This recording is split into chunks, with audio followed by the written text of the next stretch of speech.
Welcome to Hebrew Bible Insights, a podcast about making sense of the Hebrew Bible. I'm Matthew Delaney. I'm here with Dr. Nathan French, and today we have a special guest with us we're very excited for. We have Dr. Lena-Sofia Tiemeyer. She is a professor of Old Testament exegesis at ALT School of Theology in Sweden. She holds a PhD in Divinity and Hebrew Bible from Oxford and completed her bachelor's and master's degrees in Hebrew Bible and Ancient Near Eastern Studies at the Hebrew University of Jerusalem. Oxford and Hebrew University of Jerusalem, very impressive. Her specialty is the prophetic literature, though she is also working in the lament literature, the reception history of the Bible, Ezra-Nehemiah, and 1st and 2nd Samuel. Professor Tiemeyer has authored 6 monographs and 3 textbooks. She has published numerous book chapters in edited volumes, as well as a plethora of journal articles across some of the most prestigious peer-reviewed journals in Hebrew Bible studies, while also having presented countless times at some of the largest and most esteemed scholarly meetings around the world. She is currently editor for the Journal of the Study of the Old Testament and has been praised by her peers as an accomplished scholar and editor with an international reputation for careful and nuanced scholarship. She currently lives in Sweden with her husband and their 2 daughters. Dr. Lena-Sofia Tiemeyer, we're so happy to have you. Thank you for joining us today. Yes. Thank you. Before we dive in, though, Nathan's going to give a special introduction to you because you guys actually have a relationship that goes back to a special time in Dr. Nathan French's life. That is correct. Yeah. So I am so happy and honored to have Professor Tiemeyer on the program. So she is my Dr. Mutter, my doctoral supervisor at Aberdeen. So she oversaw my PhD work. And I have to say this about Professor Tiemeyer.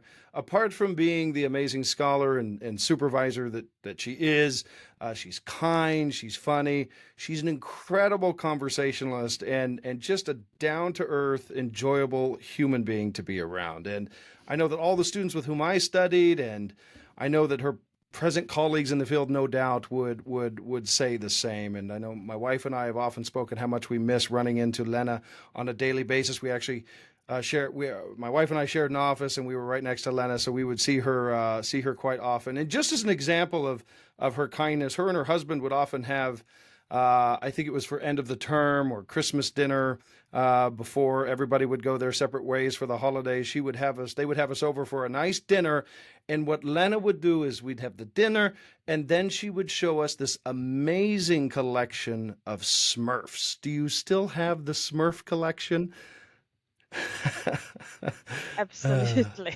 I Absolutely. do. Okay. They are Yes. scattered all over the house now, but yeah. So it's Okay. more difficult to see them because there are a few Smurfs in every room. We just didn't have a room big enough to put them all in one place. But no, they are here. Okay. Well, I can't speak highly enough of Professor Tiemeyer. So thank you so much for coming on the program. So what we like to ask our guests first off is just how did you get into Hebrew Bible studies to begin with? Well, I would say that very much by chance, actually. I was in Israel working as an au pair and basically cooking, cleaning, taking care of kids. And I began learning Hebrew. It was quite of a challenge, first of all, because I don't look particularly Israeli, so everyone spoke English to me, even if I tried to speak Hebrew. But anyway, I persevered and I studied modern Hebrew. And it was just fascinating to realize that slowly and painstakingly I would be able to read a verse here and there in the Hebrew Bible. Of course, there are differences between modern Hebrew and biblical Hebrew, but I mean, if you learn the letters, if you learn the basic grammar, you can still make a lot of sense of the Hebrew Bible from the perspective of modern Hebrew. But still, during that first year in Israel, I thought that I would ultimately go back to Sweden and study English literature and history at the university, well, somewhere.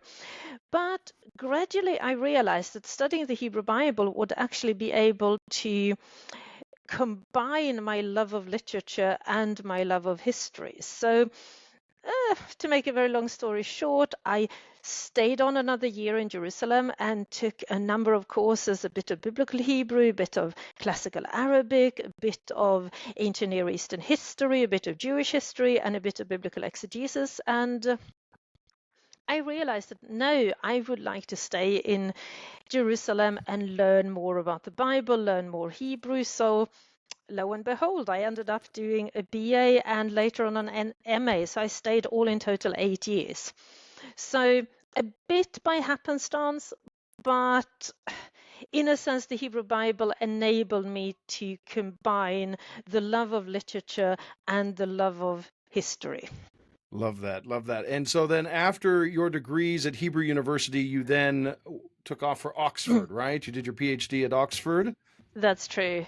Yeah, I had grown so used to the way of thinking about the Bible at Hebrew University, and that is a very, I would say, classical, critical approach. It's a lot about what the author intended to convey, what the redactors intended to convey. It's a very historical study. I mean, this is what the Bible says, and let's go out and look at the ruin type of thing. But coming to Oxford, I was confronted by different ways of reading the Bible, of a more readerist-oriented approach. Let's see what the Bible means for us today. Or ideological approaches. Let's see what happens when you read the Bible from a feminist or womanist perspective, or from a post-colonial perspective, or even a literary perspective. Let's not focus so much on history, but let's focus on how do the characters work in the story. And so I realized coming to Oxford that yes, I'd learned so much at Hebrew University, but there were still so many more things to learn. So yeah, I think it was a very good combination, having Hebrew University as the foundation, really giving me the tools of biblical scholarship, but then coming to Oxford and continue to be challenged to look beyond, to look further, to learn more.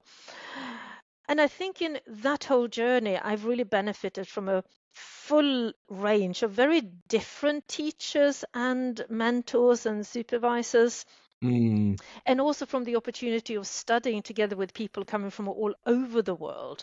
I mean, yes, to study together with Israelis in Jerusalem, but also together with people from Korea, from Holland, from the States, and again, coming to Oxford, that continued this sort of the breadth of interaction with people from across the globe and learning from them, and also being challenged by their way of looking at the Bible that often differed very much from my own way. So challenging, sometimes quite difficult, but ultimately really enriching.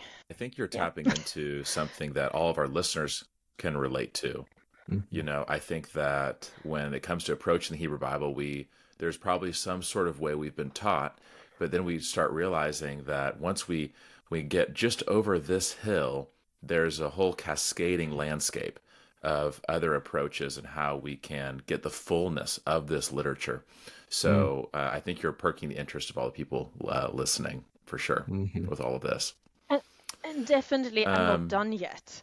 In a sense that I think that every time I go to a conference, I hear new things and I realize, oh, I haven't thought about that. So I don't think you're ever ready as a scholar. There is always so many more things to learn all the time. Yeah, that's good. Are you wanting to ask the second question here, Nathan, or do you feel like that's already been covered? I think I think you've sort of covered this. Yeah, your journey of becoming a scholar of the Hebrew Bible. Do you feel, Lena, that you have covered that? I don't know if I should mention something about sort of being fairly straightforward until I got my sort of getting my DPhil, but then afterwards it was a bit of a bumpy ride, because again, you think that you are done when you have your DPhil, but that's when you need to start getting a job. And my first job was not in Hebrew Bible, it was in Jewish studies. It was a 2-year position. Again, it was quite a challenge. It was in Birmingham rather than Oxford, so I would commute back and forth, not every day, but quite a long commute anyway. Then I ended up in the States and working at what is now called the Portland Seminary. It used to be George Fox Evangelical Seminary. And again, that was a very different context. So again, I felt that many of the ways that I thought was obvious, so this is how you look at the Hebrew Bible, it turned out that it wasn't obvious at all. So I think I think I struggled quite a bit the following 4 years after getting my DPhil, finding my place in academe, having temporary positions. So it hasn't been that straightforward. Once I got the job in Aberdeen, 4 years after getting my DPhil, that was the first time I could relax and think, okay, now I'm here, I have a position, I can start to build and look ahead. So it's not always straightforward in academe. You tend to meander quite a bit. Well, I It's think that's very excellent. comforting. Yeah. And I think yeah. that's I think it's true very for comforting all for of us. many to hear. Yes. Yeah. Yes. Yes, and I know we're going to have many listeners, even with PhDs, recent grads with PhDs, and the market is so hard to even find jobs in academia. So it's just nice to hear such successful scholars talk about the difficulty of getting into the field. And I think that is, as Matthew stated, very comforting and very encouraging to keep plowing forward and to get down and to get to work, as you say. So the first SPL I went to ever, I felt so utterly lost. Everyone seemed to know everyone, and I was basically walking around the corridor with wearing my best clothes and feeling utterly lonely and forsaken and not knowing what on earth I was doing there. So yeah, it gets easier. That's good. So we mentioned you've done a lot of research throughout your career in a number of areas, but one of the sub-disciplines that you've specialized in is the Latter Prophets, or the poetic prophets. And I think this section of the Hebrew Bible is notoriously difficult. Some of the most difficult, I would say, to interpret and figure out, but also some of the most enduring of the literature of the Hebrew Bible. So I wonder if, before we dive into some more specific questions, do you have just any general advice that you would give after all of your years in researching this area that you would have listeners to consider? I've thought quite a bit about that, and one thing that I want to say that may sound a bit odd is don't be afraid of redaction criticism. And what I mean with that is that it took me a long time to realize that the idea that you encounter when you research the prophetic literature is that, oh, this was written by the prophet himself, but this was written by the redactor, and this was written by another redactor. And scholars tend to divide the prophetic literature into sort of several layers of sort of the original layer, and then a redaction layer, and then more layers. And when I first started to study the prophetic literature, I was quite daunted by that, and I started to wonder, well, how does that work when I think about my faith in verbal inspiration and so forth? What does that tell me about the Bible, that you have all these different authors? Do we really have them? Do we really need them? And it took me some time to realize that this was actually a positive thing, because it showed me the enduring relevance of the books. The redactors weren't there to destroy the originally beautiful text. They were there to make it relevant for their generation. So when people talk about redaction, it's actually a way of preserving, of ensuring the enduring relevance of the biblical book. They would read them again, they would treasure them again, they were updating them to make it relevant for their and future generations. So yes, the prophetic literature is very difficult, partly because you have different authors who have added this bit and that bit, but to realize that that is something positive, that is because it is relevant, and to draw out that relevance to the readers. So yeah, redaction criticism is not something odd or negative, it's something positive, because it means not archiving God's word, but making it relevant. Wow, that's such a fascinating and beautiful way to put this, because just take Isaiah, for example, right? There are so many discussions people have about the redaction history of Isaiah, and it can often feel like this is a war between two different approaches, whether no, this must all be Isaiah's original beautiful words, or there's a scandal that's happening. And it's realizing that that is probably a false dichotomy, as you're saying, and there's that redactors aren't villains. In fact, I think any of us who've done any serious work are glad that editors are a part of a process to begin with. And we're also happy to see works endure and not only last one generation. So there's a lot more we could dive into just that question, but thank you for that very thoughtful response. And I think that's an interesting piece of advice to give. And I think that'll help people no matter what book of the prophets they're approaching. Absolutely, and I think too it's quite interesting to think that that many of our students, when they come into this, we all have sort of these presuppositions, these ideas about how the text came about to begin with, and so I think it's important to just straight out say, as you have, that to put it in a positive light. Redaction criticism is such a nice way to say that. So on that note, sort of moving back into the historical question, I want to ask you this. So what do we know about prophets in the ancient Near East? Now, we know that there are prophets and other prophetic schools all throughout the ancient Near East. So what do we know about them? What role did they play? And how does our understanding of prophets in the ancient Near East impact our understanding of the prophets in the Hebrew Bible, the poetic prophets? I think it's important to realize that the notion of prophecy, or rather the idea that God, or outside Israel, the gods want to communicate with humans. So this idea that the prophets are intermediaries, meaning they stand between the deities and humanity, the prophetic role, not only in Israel, but also in the ancient Near East. And for me, that is one of the more important aspects of prophecy, meaning God, if I talk about Israel, God wants to communicate with his people. And that communication is, should I say, for their own good. So prophecy is not so much talking about the future, but that future is not set in stone. You can always change it. So if the prophet would say, well, if you continue to do what you are doing, if you continue to act in this way, then God is going to punish you. The right response then is to say, well, let me change my way of behavior, because then God doesn't need to punish me. So prophecy is about God communicating with Israel, but it's not this sort of certain, it's not Greek prophecy in the sense that God spoke that and he would, and it will inevitably happen.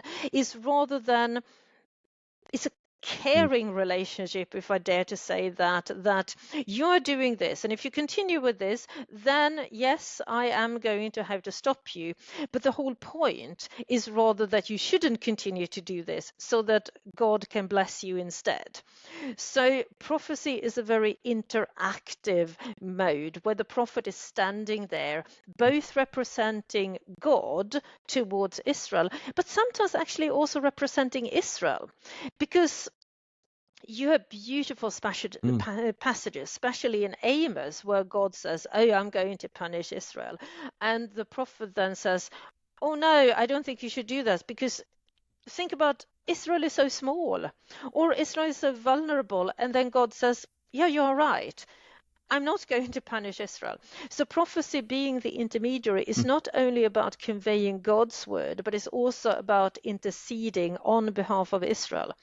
So I think realizing the sort of that role of the prophet, the intermediary role of prophecy, is very important for our understanding of prophecy in general. Excellent. No, it's very good and very, very interesting to start with prophecy, to think about that, especially within ancient Israel, of course, across the ancient Near East, that there are gods in the ancient Near East, is how they would have understood it. And then, of course, God in Israel wants to communicate with us, that there's a dialogue happening. And I think what you said there can be quite helpful, especially when you're reading, for example, Jonah, where the Lord says, I'm going to do such and such. Of course, it's obviously not certain, because there comes a point where the people do repent in Nineveh and God relents from doing what he said he would do. So it's just a nice example to show that the whole point is communication. The whole point is a sort of loving, caring relationship between the two. So very good. That's very interesting. So our next question is actually a listener question from Meg. And I actually happened to meet her a few years ago, and I can tell you she is passionate and excited about the Bible. And she has a question with an exclamation point, and I can hear her excitement in the message that she sent on Instagram. And it's kind of a broad question again, with kind of maybe two paths. You could go either or both if you want. She says, I would love to hear more about the literary context of these books in their original language. So what thoughts do you have about maybe the Latter Prophets as literature? You've kind of talked about a little bit about that so far, but also what is noteworthy to you about the original language of the prophets? Okay. So I think it's really fun to read the prophetic literature in their original language. The prophets put in all kinds of word plays and puns that are only visible in Hebrew. So yes, of course, you don't lose the meaning when you read it in translation, but you lose some of the beauty of the language and some of the word plays. Also, biblical literature in general is very intertextual, meaning there are all kinds of allusions to other books, both or to passages within the same book. So say, for example, if you read Isaiah, sometimes you can hear echoes of Jeremiah or Ezekiel, or vice versa. You read Ezekiel, you hear echoes of Jeremiah and Isaiah, depending.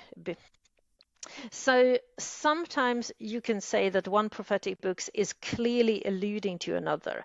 Sometimes you have more prophetic books that are together, sort of basically talking about the same thing. But this is more forceful when you read it in the Hebrew, because then you can see, oh, that word, and that is a really rare word. It only appears there and in this other passage. So when you hear the word or when you read it, you remember that other passage and you can put them together. If you read it in translation, it becomes less obvious, because sometimes the translator may have chosen to translate the two words in basically two different ways.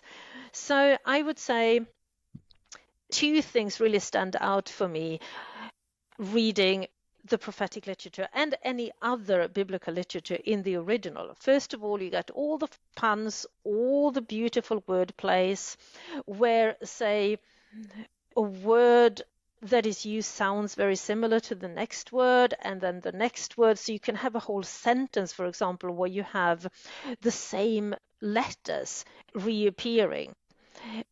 For example, I think the most famous one is Isaiah 40, verse 1, comfort, comfort my people.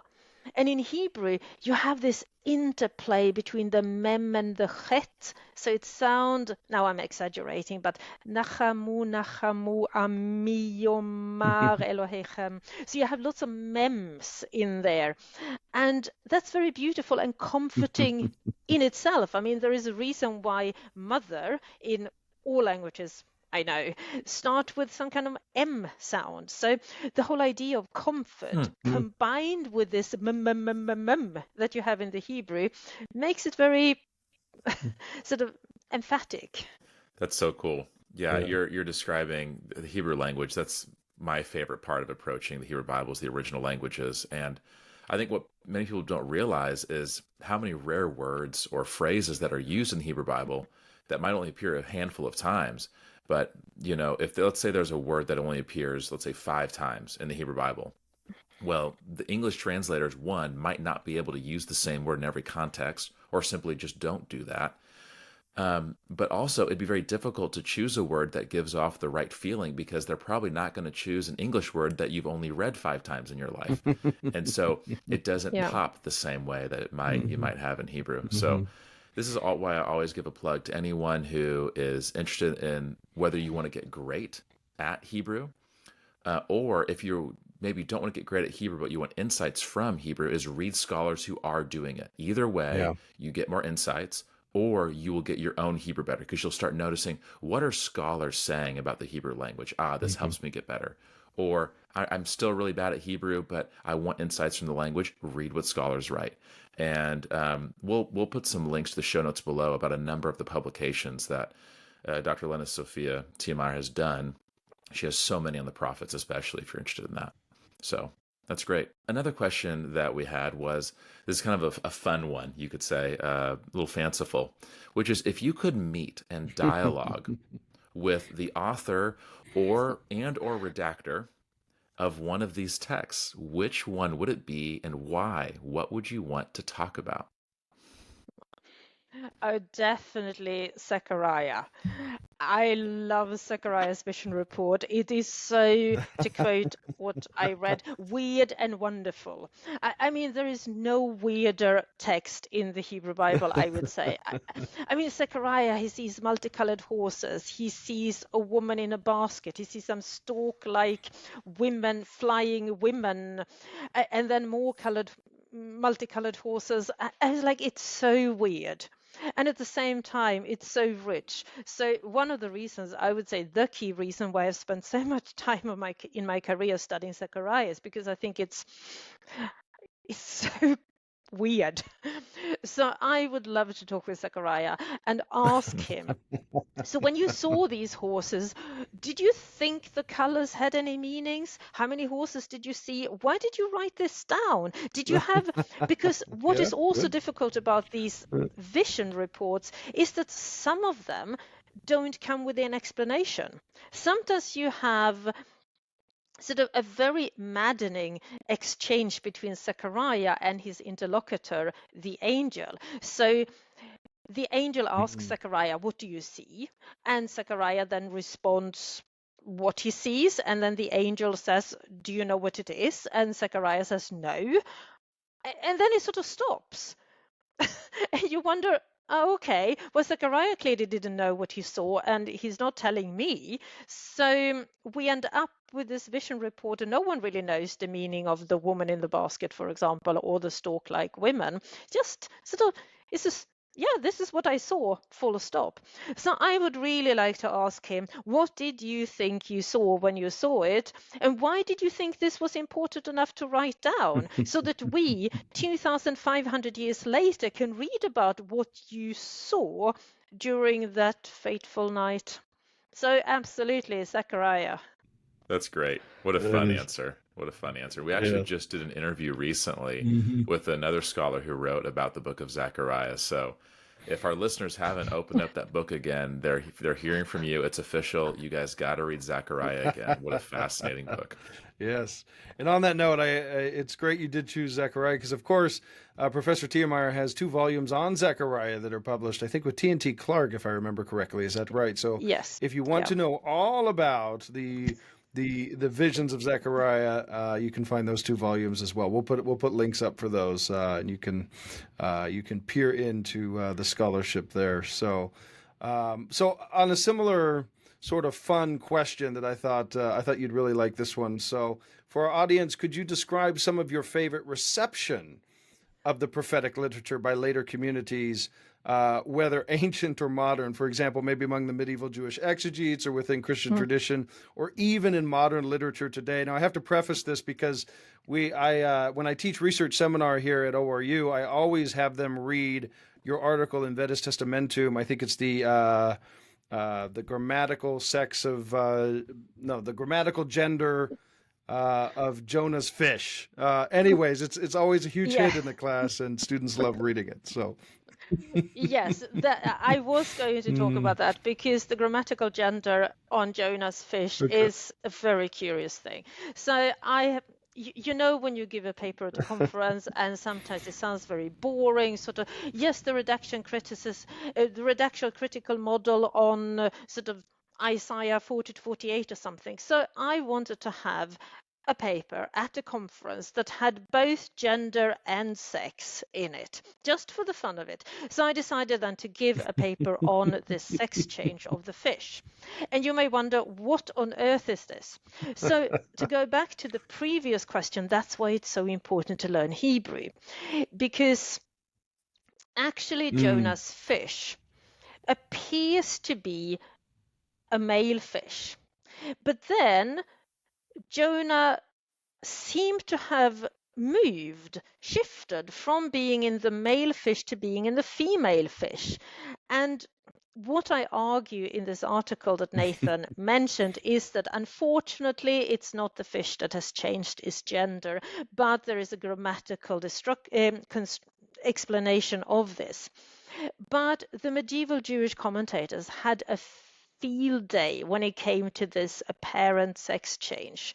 So they came up with the idea that Jonah was originally swallowed by a male fish, but they didn't have a good understanding of biology. I need to forewarn you about that. So they thought that it was far too comfortable for Jonah being inside this male fish because there were no little baby fish floating around and disturbing him. So he wasn't moved to pray. I mean, he was just sitting there having a relatively good time. So then God appointed a female fish that was pregnant with lots of little fish. Again, as I said, they didn't have a full, very complete understanding of biology. So just bear with me. So the male fish spits Jonah out, and then Jonah is re-swallowed by the female fish. And this is very uncomfortable because this whole nursery of little fish inside. So that's when Jonah starts to pray. So that's just a delightful piece of reception history. More, I would say, seriously, working on that commentary, on my commentary on the reception history of Jonah, I read a number of books that featured Jonah, and one of my favorite Jonah novels would be The Strange Nation of Rafael Mendes, written by the Jewish Brazilian author, and I'm not really sure I pronounced this correctly, so just bear with me, Moacir Scliar. I can spell it for you later. And that depicts a Jonah, or a sequence of Jonah-esque characters who are constantly fleeing from their fate of being chosen by God. So Jonah fleeing becomes a trope for explaining sort of, I'm part of the chosen people. I can't get away from being chosen by God, but I don't particularly want to be chosen. And so it ties into that idea. There are some other poems written by sort of Holocaust survivors who again use the book of Jonah and the trope of fleeing from God, saying that I wish that I wasn't chosen. Could I just plant a garden somewhere? Can I just live my life in peace? So I find it interesting and disturbing how the character of Jonah becomes this symbol of a refugee who can't flee from his God-given task. Another poem that I really like, and I don't understand it, but I keep coming back to it, is Dietrich Bonhoeffer's poem Jonah. He seemed to have penned this while he was in prison waiting for his execution, and he's also identifying with Jonah, especially that moment when Jonah is on board the ship and he realizes that unless he is thrown into the sea, everyone is going to die. So again, I'm not sure about this because, as I said, I don't fully understand this poem, but it seems like Bonhoeffer identifies with Jonah and he realizes that he needs to die, but somehow dying will be instrumental in saving other people. So yeah, so there are many parts of sort of the reception of Jonah that is both funny but also very poignant and very serious, and it makes me think about a whole range of things that I wouldn't have thought about otherwise. You know, what's so interesting to me is I think the greatest things in life we want to share with other people. So if there's an amazing food place I ate at, I want to bring my friends there. Or if there's a great movie that I saw, you know, my wife and I, we want to talk about it with other people. And I think what's special about reception history is we can talk not only about, let's say, Jonah, one of our favorite books, with other people today, but in a way we can dialogue with others throughout history who have also been moved by this story in their time and in their place. And I think that's often an enlightening experience. So that's really cool. Excellent. Yeah. Excellent. Yeah, very good. Yeah, that's excellent too, because thinking about this as well, that how important the prophets really are for later generations. Obviously, I mean, we all read this literature even on personal levels, but on a communal level, so many communities can take this literature and find it very, very poignant for their current situations, and so it's very, very good to say it in the way that you've said it. So this next question is interesting too, because you sort of say at the beginning of the podcast that you want to tell everyone, like, don't be afraid of redaction criticism, which I think is actually quite helpful. But if you could go back in time and tell your younger self then what you know now about prophecy in the Hebrew Bible, what main points would you want your younger self to know? And so obviously you have to leave redaction criticism out of that one. So I guess you've already used it. Actually, maybe I don't. Well, I would probably tell myself Okay, not to be so categorical. When I started studying the Bible, I thought that I would be able to get to what the author meant when he penned the prophecy. I really was quite, I would say, yeah, I mean, I thought there is one right interpretation and then there are lots of wrong ones, and we need to endeavor to find that right interpretation. And I also thought that we would be able to find that one single right interpretation. And I will probably tell my younger self, to chill a bit, and also to be significantly more humble about our ability to find that one single interpretation, because I don't think there is one single interpretation. I think the Word of God, and here I do come back to redaction criticism, has an enduring quality. And yes, of course, we shouldn't give up trying to figure out what a prophecy meant in its original context. But I think we can also be open to the fact that this prophecy has meant other things for other people during the course of history. And we shouldn't, I mean, yes, we can definitely laugh about the fish thingy, because I don't think it has that much spiritual impact. So I think there are some pieces of reception we can definitely laugh at.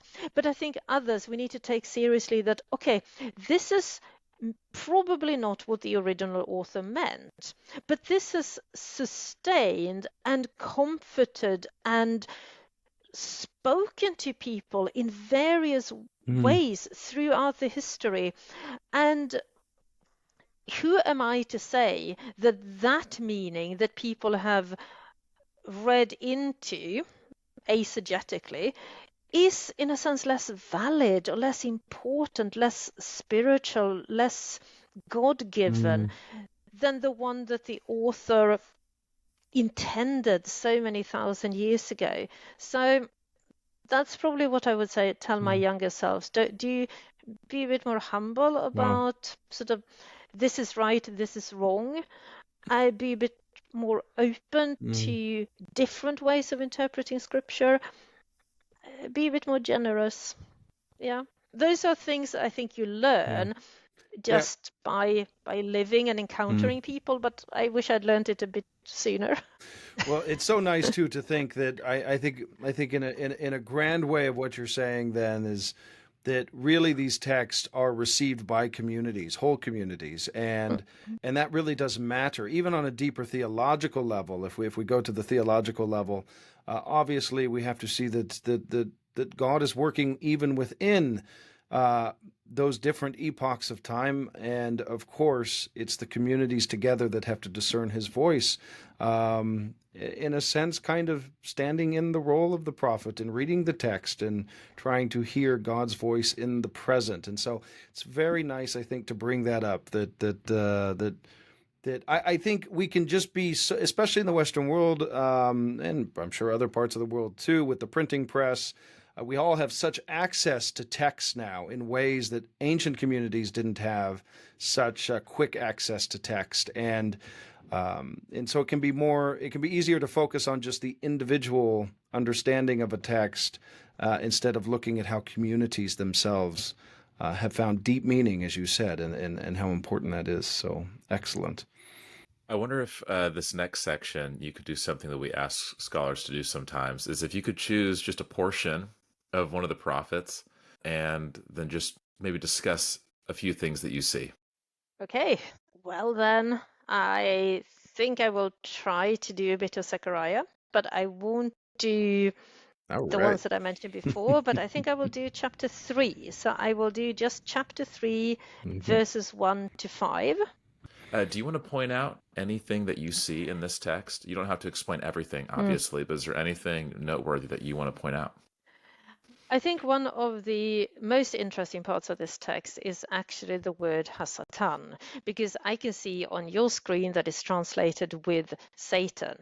And I think that is not the best translation. I think it should be translated with the accuser or the opponent. Because remember, this text is actually set up in the heavenly court. And it's sort of difficult to explain how Satan would be part of the heavenly court in the 6th century BCE. So I think we have better translated with the accuser. And also, if we jump forward 1, 2, 3, 4 words, we actually see the same root, listeno. And yeah, we are still in at the very end, the last word, exactly there. So there you see the same root, but we see it as a verb form. So there you have the accuser or the prosecuting.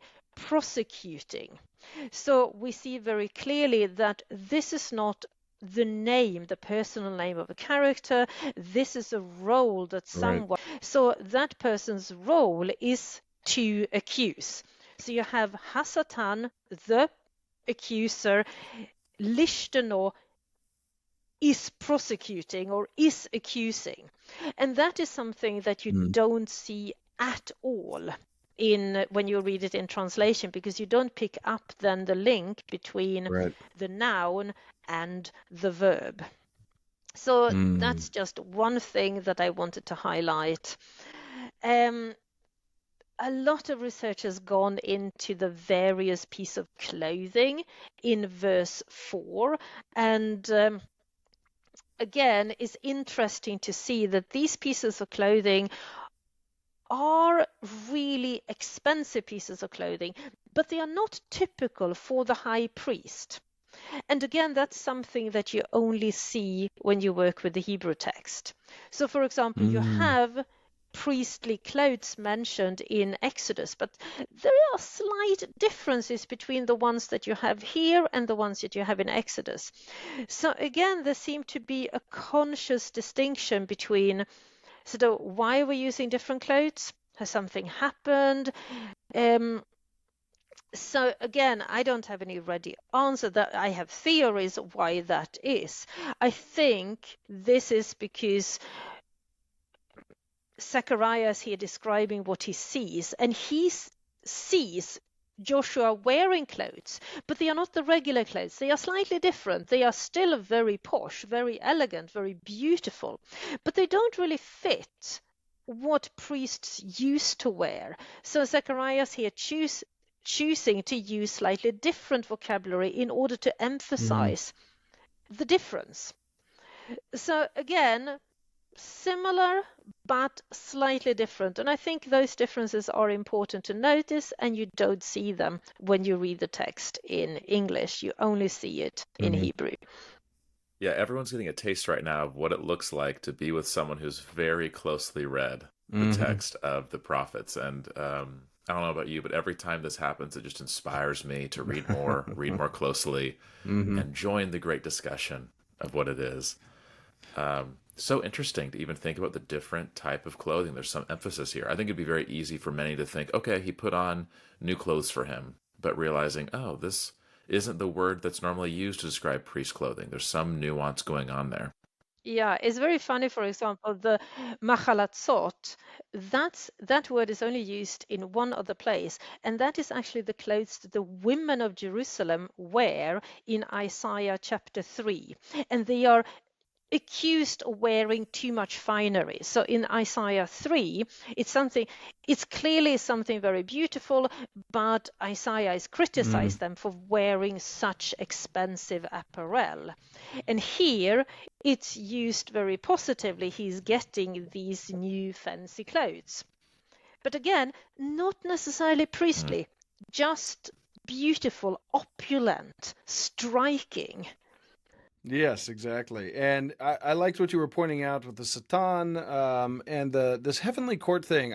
Of course, I wonder if you couldn't maybe just briefly tell us: is there some connection between the idea of the heavenly court and the prophets in general? We see this heavenly court thing a lot within the prophets. What sort of relationship exists there?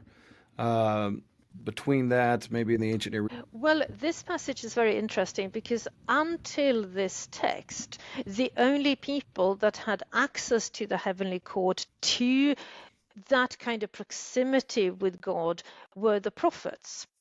So, for example, you have a prophet named Micaiah that we meet in 2 Kings. He gets taken up to the heavenly court and gets to see its proceedings. You, of course, have Isaiah, who's entered into God's throne room in Isaiah 6, and you have other passages as well. So until this text, this has been the sole prerogative of prophets.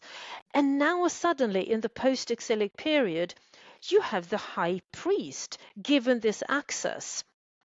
And the chapter continues to talk about how Joshua, the high priest, is getting this access. So you can say that this is a pivotal chapter in a sense that having that kind of proximity with God goes from being limited to the prophets to now being opened also to the priest. So a widened access, I would say, of proximity with God. Excellent. Excellent. So we have one more question to ask you. And this kind of takes us back, not just in the prophets, but thinking about research in general, because you have published so much scholarship. You've also overseen many dissertations, including Nathan's. And you've worked as an editor and and are currently doing that. And so it made me think about what advice do you have for people in general? I think obviously this could be for people wanting to do academic writing. There's a lot of correlative here. But even those who don't, I think that we all want to be clear thinkers. We want to be robust researchers whenever we're approaching things. What advice do you have as we're trying to develop our craft as thinkers, researchers, and writers? Okay, so first of all, I want to say write first and worry about a contract later. I find that if I spend a lot of time getting a contract first, it stifles my writing. First of all, I feel that I must finish this given a certain timeline. I have a certain timeline, and that can sometimes be very frustrating. You feel that you're not doing enough. But secondly, and more importantly, is that if you try to get a contract first, you have to write down what you think you are going to find, but you haven't actually done the research yet. So I would say relax a bit more and actually do the research first. And let the research take you to where it wants to take you. So as two examples. Early on in my academic career, I was contracted to write a commentary on the book of Ezekiel. And it didn't go very well. It went pear-shaped, I can say, quite early on, because this was for a particular commentary series and they had very particular aims and objectives. And when I started writing on Ezekiel, I found that I couldn't really write what the publishing house wanted me to write. And what I thought I was going to write on, it didn't work because the text led me elsewhere. So in the end, I just had to face up the failure, ask the publishing house could we forget this? Could we scrap the contract and please set me free kind of thing. So I never wrote a commentary on Ezekiel. It didn't work. On the positive side, I am currently contracted to write a commentary on the First Samuel, and I definitely firmly intend to do that. I keep telling myself. But halfway through this research, I became completely fascinated by the character of Saul's son Jonathan. So I ended up having this very odd commentary with sort of not a lot of text from until 1 Samuel 13, and then a gigantic chapter, and then sort of nothing, and then again some gigantic chapters, and you can't write a commentary like this. So in the end I decided, no, why don't I turn this into a monograph, which I did. So that leads me to the second thing. Write what you think is fun, not what you think people think that you should write, but really write because it's fun. Let yourself be really sort of nerdy about it. If you get stuck on one character and wants to write an entire monograph about that, well, go ahead and do that. Because I think readers can tell if a person is really interested in what they are doing or just going through the motions and writing things that someone else told them to write. That's good. So again, I think you were hinting at how do you organize your work. I think start by writing something that you think is fun. And as you write, you will get more and more insights. Don't worry so much about the structure in the beginning.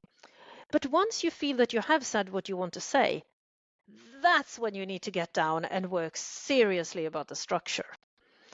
So I tend to write things in 3 rounds. First, I just write for the sheer pleasure of it. I just jot down everything and I just write in and read things and write a bit more and read a bit more and then write. And then comes stage 2, and this is when I really struggle. This is when I have to sort of look at what I've written and try to structure it. So that is as important as the first part. Now I need to get those thoughts, those insights into a well-functioning whole where the reader is taken by the hand from chapter 1, led on to chapter 2, then to chapter 3. And then unfortunately there is the third stage as well, and that is to make sure that what you say is idiomatically sound. You take away the typos. I write very quickly, and that means that I have lots of typos. And some of them are still unfortunately in my published writing. In my For the Comfort of Zion, for example, I have a really, really embarrassing typo where I write that 2nd Isaiah doesn't have a bibliography. What I meant to say was he doesn't have a biography. But unfortunately, that's a typo that stays with me forever. So when you have read something, make sure that you have people proofreading it. 2 people, 3 people proofreading it before you send it to the publisher, because a typo will always be a typo. Yeah. You will always find a typo. So Every time you open a published book, you will find a new typo. That is sort of Murphy's Law, but you can reduce the number of typos by having it proofread really well by other people, not by yourself. You never see your own typos. It's a bit like the parallel. It's easy to spot the speck in someone else's. Right. So this is such good write advice. for the fun of it, then structure it, then get a contract when you know what you want to say. Yeah. So helpful. Nathan, do you maybe want to put a cap on that question? You obviously, she was your dissertation overseer. And any thoughts that you had on your experience becoming a better researcher and writer by working with her? Yes, I mean, I always thank the Lord. There was providence that I found Professor Lena-Sofia Tiemeyer, and she wanted to work with me, and it's an amazing process to work with someone who is such an experienced author, and to help with the structuring. But I noticed quickly within working with Professor Tiemeyer, we would meet, once a month at least, maybe more. And I noticed quickly within that first year how much my writing had changed just from having someone as experienced as her lead me and guide me in much this way in how she's saying here. And I use it for my own students now. I will take what she has taught me in writing, and I will help my own students as they start out in their writing journey to go this direction, because it's so true. In that first point of, if you're not enjoying what you're writing about, it's just not going to go well. And you see that often I see it often with my students. So I'll just stop them and say, well, let's do something else. What do you want? What is it you really are passionate about? And it's amazing how students just come alive when you give them that particular option to follow something that they're truly passionate about. But I will say this, one thing I loved about Professor Tiemeyer with my own work is her stress on the text. She would often say to me, what does the text say? And what is the text saying? And it forced me deep into the research and to follow what other scholars are saying, which then brought about just a wonderful dialogue that you would have with all these other people in your writing process. And I really just have Professor Tiemeyer to thank for a lot of that. And the restructuring element too was great too, because she'd say, it takes maybe sometimes 8 months to a year to really structure a book the way you want it after you've written the chapters. And there was so much truth to that, but very helpful to have that guidance, so that you're not stressing out. No, this is the way you do it. Writing is rewriting,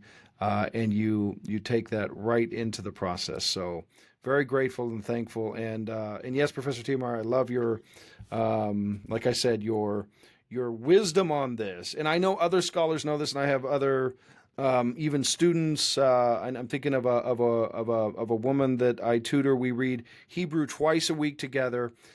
She's finished a THM at a seminary here in the States, and she just loves your work and the clarity, but the passion behind the work that you can see in Professor Tiemeyer's writings is very much there. So taking this sort of knowledge that you're sharing with us and giving that to our students, I can't think of anything better. So thank you for all of that. Thank you for sharing your passion with us.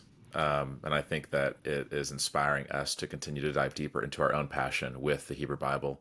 As we close, I'll say, are there any last thoughts you want to share? And if not, could you maybe mention at least a couple works you might recommend of yours for people to find? I will put a link in the show notes below that'll link to all of your works, but is there anything you want to give a particular plug for, or maybe something you're currently working on?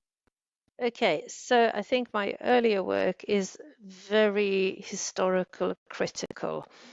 And I think that's fun, but it is quite technical. I think the most easily accessible piece of writing that I have done is probably my Jonah commentary in the Wiley-Blackwell commentary series. I think that's the most diverse work that I have done. It was also, I liked writing all the other books, but I think that is probably the one that I had the most fun with. Of course, I have a certain passion for what I'm doing right now. So my book on the character of Jonathan is called In Search of Jonathan. That is the one book that I have published most recently. And again, that is still very much in my head as I continue to work on 1 Samuel. And I'm also working on a handbook on King David. So I would like to lift up those two, sort of my two more recent works, because I think it also reflects a bit my journey as a scholar. I have learned from everything that I've done so far. And so I think we can start that again.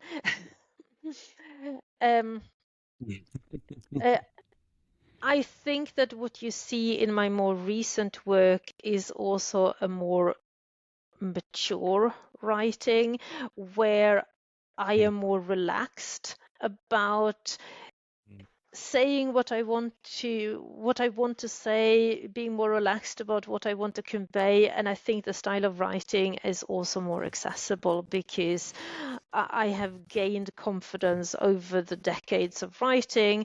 So yeah, I hope that I am becoming gradually a better and better writer. So I would say the Jonah commentary and my book In Search of Jonathan. Excellent.